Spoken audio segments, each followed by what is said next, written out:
Salam, salam damai sejahtera bagi kita semua. Kiranya kasih dan penyertaan Tuhan selalu melimpah dalam kehidupan Bapak, Ibu, dan Saudara sekalian.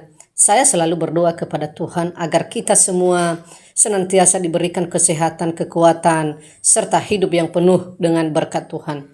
Bagi Bapak, Ibu, dan Saudara yang baru bergabung di channel ini, jangan lupa untuk like, komen, dan subscribe, serta bagikan video ini kepada keluarga dan teman-teman. Kiranya melalui renungan firman Tuhan ini semakin banyak orang yang dikuatkan, dipulihkan, dan diberkati oleh Tuhan. Sebelum kita menyaksikan renungan firman Tuhan ini, mari kita terlebih dahulu berdoa. Tuhan yang baik, saat ini kami akan mendengarkan firman-Mu. Bukalah hati dan pikiran kami agar kami dapat mengerti setiap kebenaran firman-Mu. Tolong kami juga agar bukan hanya menjadi pendengar, tetapi juga pelaku firman-Mu. Biarlah firman-Mu menguatkan kami untuk terus setia mengiring Engkau dalam setiap langkah kehidupan kami tiap-tiap hari. Di dalam nama Tuhan Yesus kami berdoa. Amin. Lukas pasal 24 ayat 44-49. Ia berkata kepada mereka, "Inilah perkataanku yang telah kukatakan kepadamu ketika aku masih bersama-sama dengan kamu, yakni bahwa harus digenapi semua yang ada tertulis tentang aku dalam kitab Taurat Musa dan kitab Nabi-Nabi dan kitab Mazmur." Lalu ia membuka pikiran mereka sehingga mereka mengerti kitab suci. Katanya kepada mereka, "Ada tertulis demikian, Mesias harus menderita dan bangkit dari antara orang mati pada hari yang ketiga. Dan lagi, dalam namanya berita tentang pertobatan dan pengampunan dosa harus disampaikan kepada segala bangsa, mulai dari Yerusalem. Kamu adalah saksi dari semuanya ini, dan aku akan mengirim kepadamu apa yang dijanjikan Bapakku. Tetapi kamu harus tinggal di dalam kota ini sampai kamu diperlengkapi dengan kekuasaan dari tempat tinggi." Tema kita pada saat ini, dari Yerusalem sampai ke ujung bumi. Dari Yerusalem sampai ke ujung bumi.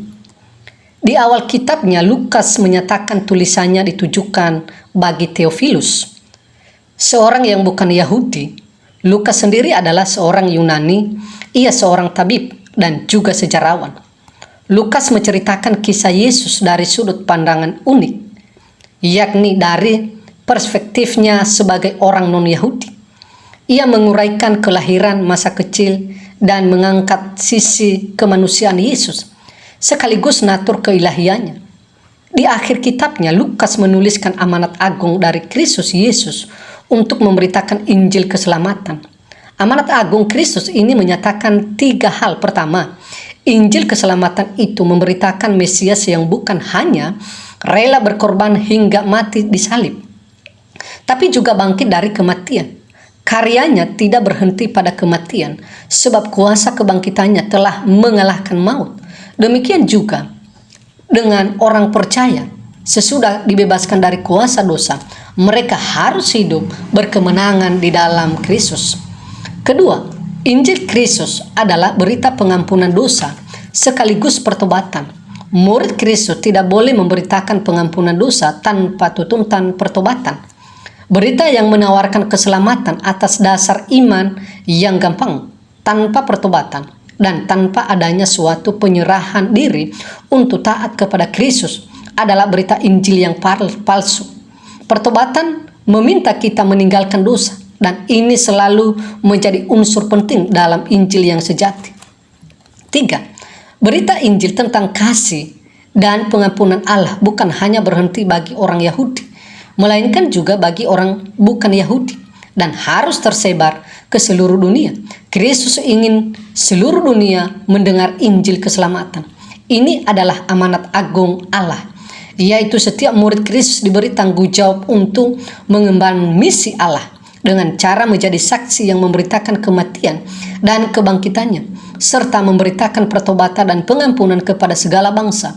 Kita semua mempunyai tugas pemberitaan Injil dan hidup menjadi saksi Kristus, mulai di sekitar kita dan dimanapun Tuhan tempatkan kita. Kiranya Allah Roh Kudus menolong dan memampukan kita melaksanakan amanah agung ini.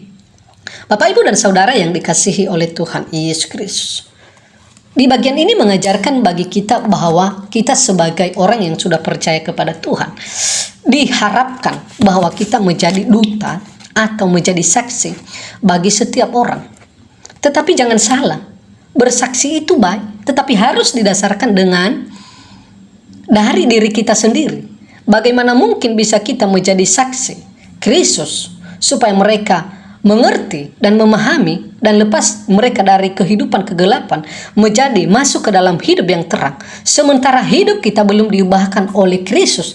Jadi intinya adalah kita sebagai orang yang sudah percaya kepada Tuhan Yesus Kristus, terlebih dahulu kita diubahkan, atau dengan kata lain, terlebih dahulu kita mengalami pembaharuan yang dibaharui oleh Roh Kudus yang telah dimeteraikan di dalam hati kita, dan kita menerima Kristus dengan sungguh-sungguh, dan kita percaya bahwa hanya Tuhan Yesus saja yang dapat menyelamatkan setiap orang yang percaya kepada Dia. Itulah dasar kita supaya setiap orang yang kita datangin dan supaya setiap orang yang kita sampaikan, hiduplah firman itu. Jika hidup, maka bukan kita yang menghidupkan, tetapi Roh Suci Allah. Tetapi pertanyaannya, bagaimana mungkin firman Allah yang hidup bisa hidup kalau kita menyampaikan, sementara kita adalah orang yang berdosa? Itulah sebabnya menjadi hambatan.